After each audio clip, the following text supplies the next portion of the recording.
Today, we want to talk about an idea that is not brand new. It's actually an idea that's been around since the church has been created. Not Unlock Church, but the church as of a whole, the church that is the South America church, the England church, the African church. It's the church, God's church. I was taught this when we, about 10 years ago, started the journey of, I think we're going to start a church. Remember those conversations? Yeah, early. 10 years ago. We got almost five kids at the time. Freaked me out a little bit. We're gonna go start a church. We didn't know what that meant, but we started just educating ourselves on what is a church. And one of the biggest things we would say is the church is God's A plan in spreading the good news and the hope of the world. It's the first plan. It's not a second. It's not, we failed with the 12 disciples. We failed with Paul and all his journeys across the Roman Empire. We failed, so now it's the church's turn. No, this has always been the design. So we're going to talk about the church being the hope of the world. We're going to grade Unlock Church. Are we doing it? And then we're going to invite some of the leadership team to continue the conversation on to say, hey, how's Unlock Church stacking up against the standard of what a church should be like and be doing? And so we're excited about this idea. And so let me say this. Is it true that the church is the hope of the world, Holly? When somebody says that, do you think that's just a cool way of saying that, or do you really think that's true? I do. I absolutely think that's true, because I think it's such, we are designed to do life together and with people. And when you bring that aspect of pushing each other to be more like Jesus, then it's unstoppable. Not only are you growing together, or your children growing, or they're learning from somebody else that is speaking the truth into their life. There are young people, adults coming together and doing it to be more like Jesus. But then not just doing that, not just coming to learn for our own selves or be challenged, but to actually then go out together and reach people and let them come how they are and let them be who they are inside of church. Now you can see why I married that woman. She's so wise. She's actually our children's director as well. And so for those parents, you might be a first-time guest, Holly is in charge of some of the best volunteers in the world that serve the next generation, standing in the gap as these little ones are deciding, do they want to become followers of Jesus? And so it's cool to have the children's director on set with the pastor. There's a lot of jokes I want to say here, but I'm not, okay? Because we'll just keep it at that. We'll keep the PG rating. But even me alluding to that would get you to go where I was going. Anyways, moving on. The hope of the world. I want to read Colossians. Here's where the idea comes from. The church is the hope of the world. Colossians chapter 1, verse 27. We're going to read in the Amplified version, the AMP. That's the abbreviation for the Amplified version. It's got a little bit of additions to the conversation as Paul's writing to a group of people that call themselves the church. God, in his eternal plan, chose to make known to them how great for the Gentiles are the riches of the glory of this mystery, which is Christ in and among us, the hope and guarantee of realizing the glory. Now you're like, what did you just read? Simply saying, this is Paul trying to tell a church, listen, the church, the saints, the assembly, the gathering of people, our mission is to be hope dealers. We are to be hope spreader, however you want to say it. We are to be dealing out hope all the time. Yes, we can walk through tragedy. Yes, we should be able to walk through obstacles and valleys and go, the hope of the world still exists. Jesus is the hope of the world. And we as a church carry that message into this current generation and the next generation. Now, I got a stopwatch here. I got to keep myself in somewhat of a condensed format here because the leadership team's coming up here. So God, in his eternal plan, like this has been forever planned, not a last, chose to make known to them how great for the Gentiles are the riches of the glory of his mystery. Who's them? It's the church. He revealed through Jesus to you and me, the saints, how good it is for those that don't know Jesus. Because if you don't know the story, Jesus introduces himself into a Jewish culture, and then as the Jews find Jesus and he's the Messiah, he then begins to go, this isn't just reserved for the Jewish people, this is for the whole world. Everybody else that wasn't Jews were Gentiles. And so Jesus is trying to teach, and Paul here unpacking it for us. Listen, You have got to go to those that are lost, not found, meaning those that are lost don't have a relationship with Jesus, and go and be a hope dealer or a hope spreader. I can't remember how we say it, but it's a faith spreader, hope dealer, love giver, and a love giver, I think. But it's on the backdrop in the room. You can currently see it. The church living like Jesus is the hope of the world. A church that doesn't live like Jesus, that doesn't have Jesus principles, is not. So you always got to grade yourself as a church, being a part of a church. Are we a church living like Jesus? Well, what would those things be? Holly, in some of your experience, what are some of those, just coming off the top of your head, that a Jesus-centered or a Jesus-like church should be doing? They should be friendly. They should be kind. They should be willing to step in somebody else's shoes with them for a little while to help them, whether it be get back on their feet after a job loss, or, those are some tangible things, but immediately it should be open and being willing to accept somebody for where they're at in life and what's going on, and love them. But into that, because that can be miscued as, wait, does that mean this is all grace and no, here's what Jesus has to say? No. Listen, we love and accept everyone where they're at. But remember, the heart of this house, the house you're currently sitting in, Unlock Church, is to point people to Jesus to navigate the challenges of life. What does Jesus have to say about your marriage? What does Jesus have to say about your parenting? What does Jesus have to say about your finances, your way you treat those that you don't really love and respect, right? We're always coming back. What does Jesus have to say? What does Jesus have to say about your lifestyle or your identity? That's where we're going to all the time, because that's been the same and consistent since day one with Jesus, but it's all got to be packaged in love. Jesus would tell people that they are sinners, but yet they didn't respond in, I want to punch Jesus. They repented because of the style of love that he possessed. We don't have time to unpack that, but a church that is lacking loving people that don't know Jesus is not a hope dealer. Got to understand that. C.S. Lewis wrote, he's a big-time author. If you don't know who he is, what's one of his famous books that he wrote turned into movies? How? Chronicles of Narnia. There you go. Thank you. A Mama Vay. You knew she would know that one. C.S. Lewis writes this, okay? And his time frame of living was around World War II.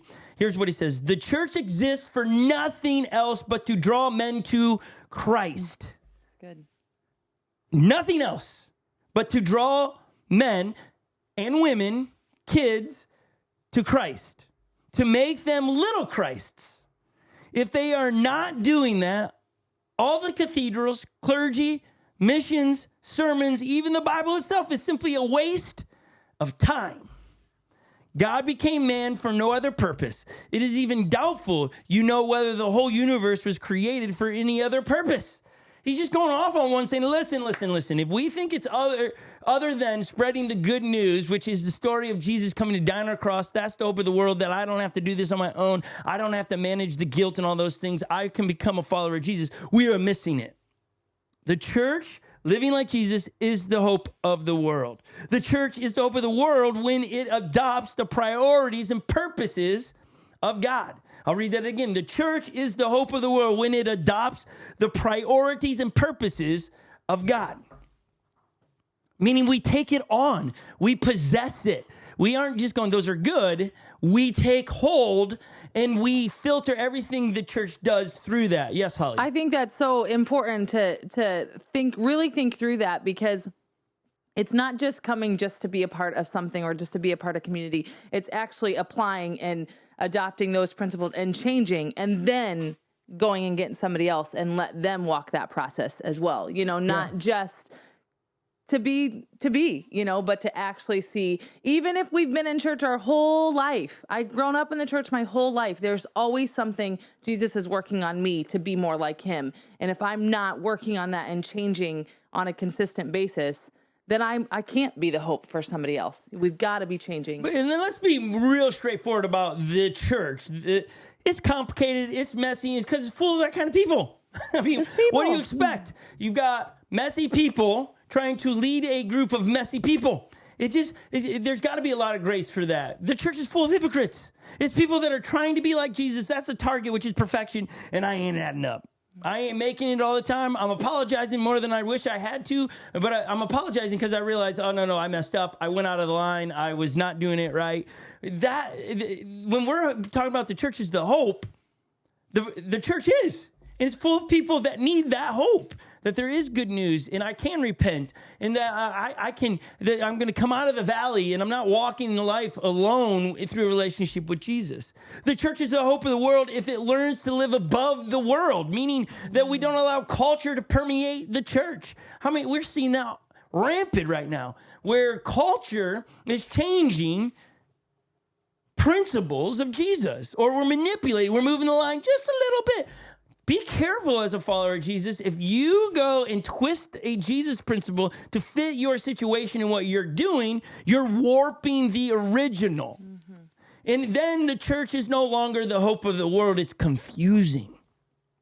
It's confusing when we are twisting and manipulating it to fit something I want to do because that's the trend right now. The church is the hope of the world if it learns to live above culture, above the world. That's a tough one, but we've got to do that as a church. Now, I also wrote this in my notes. The church is the hope of the world. Okay, hopefully we've proven that.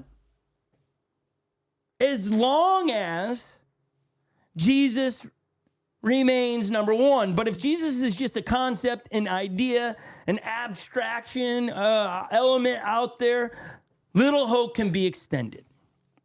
It's knowing who Jesus is and believing in. John says believe in. That's different than believe. I believe in is permeating everything I am. The church is the hope of the world when it has the mind of Christ. The church must never forget Christ is the example of an attitude of sacrifice and selflessness. How many churches are closing their doors right now because churches, a group of people, the saints, the assembly, are complaining about the color of the carpet? Or that's not how we've done communion. Or we get into these internal fights and the churches can no longer exist and it's no longer a hope spreader. So therefore their doors close and they no longer are a light in the darkness. The church must never forget Christ, it's his example of the attitude of sacrifice and selfishness, meaning what's best. Here's how you word it, I think, Holly. What's best for the next generation? How are we going to hand this off? Because the music I currently like is not what my kids like. But if I only get what I want, then guess what? The next generation, they're not going to have anything to do with the church. And the next generation should be living the same, always spreading the hope. We don't change it. But the methods must change and adapt to be current and relevant to the current generation, because Jesus is the same yesterday, today, and forever, meaning the message is always the same. But how do we make it applicable? There's a big word for you. How do we have application for every individual, no matter your age in life? The church is to open the world, but as long as we continue point ourselves, all of ourselves, to Jesus to navigate the challenges of life. The church is the hope of the world if its dependence is upon God. God's transcending peace comes from such dependence. Okay, it's fully relying on God. I mean, Holly, you remember 10 years ago, we had nothing to start the church. We had zero. Nothing. Yeah. And it was a full we were packing everything up. With no money, no nothing. And we had to make sure that we were trusting God in the whole process. And we never want to forget that as a church, that we are going to depend on God. This is his church, not my church. Though Holly and I started it, it's not our church. It's our church, but it's his church. God's put it in the hands of us to manage and to reach people through camps and through see a need, meet a need ideas. All of those things is us spreading the gospel, us marketing ourselves digitally, us doing church online. What are we doing? We're trying to do the Great Commission in every way possible. Does this mean we forget about those that are sitting in the room listening to this? No, we're taking care of you. That's why we're launching small groups. That's why we do every first Sunday of the month through the summer. We're hanging out in the parking lot of the movie theater. Why? To create community, to find out how you're doing and what you're going through so we can pray with you and partner with you as you go through things and pointing you to Jesus to navigate the challenges in your life. So, we're about to throw this to our leadership team to grade Unlock Church. How are we doing this? By the numbers. They're going to have all of these things. This is a big one now because they're going to either brag on or shamefully admit that Unlock Church has missed it. Now, I'm not going to be in the room to hear what they're going to say, so I guess I'm equally nervous and excited, but I'll never know what they said. Just everyone, slide in my DMs and let me know what they said after. But this is how I end it. I'm constantly challenged by this question. Are we as a church spreading the good news? Are we able to nurture spiritual life? Are we ready, willing, and able to spread the good news? That bombards my mind every week. I'm grading our church all the time. Are we a church with the good news? Are we able to nurture spiritual life?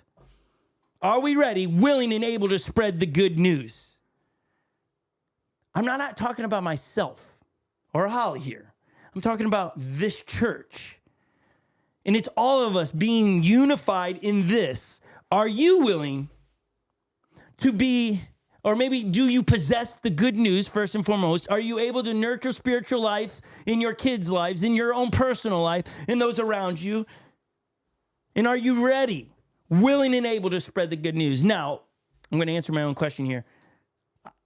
Yeah, we're watching all of those volunteer in kids ministry and students and first impressions and worship team. We're watching people sign up to volunteer at camp, and currently people are on the mission. But we can never take our eyes off the target. That's good. To be faith spreaders, hope dealers, and love givers. Maybe I got it right at the end. I don't know. But here I go. I'm turning it over after 18 minutes. It was only supposed to be 5 minutes, but it's 18 minutes. Which they were nervous if they were going to have to fill in a whole 30-minute deal. You covered for them a little bit. I was trying to help them. You guys got this. You're welcome. It's great. You're welcome. I was just serving you guys from afar. 2 weeks in advance, guys. This Mother's Day hasn't even happened yet. So here we are. Turning it over to, I would list, but you know what? Between now and then, who knows is going to be. Just part of the leadership team is going to be sitting up there to talk about Unlock Church. The wins, maybe some of our fails, but we are a church that is prioritizing spreading the good news and developing spiritual life in every season of life. That's babies, toddlers, elementary schools, the tweens, middle schoolers, high schoolers, college students. What are we calling our young adults? The young professionals, the young marrieds, the gray hairs. I don't know what you want.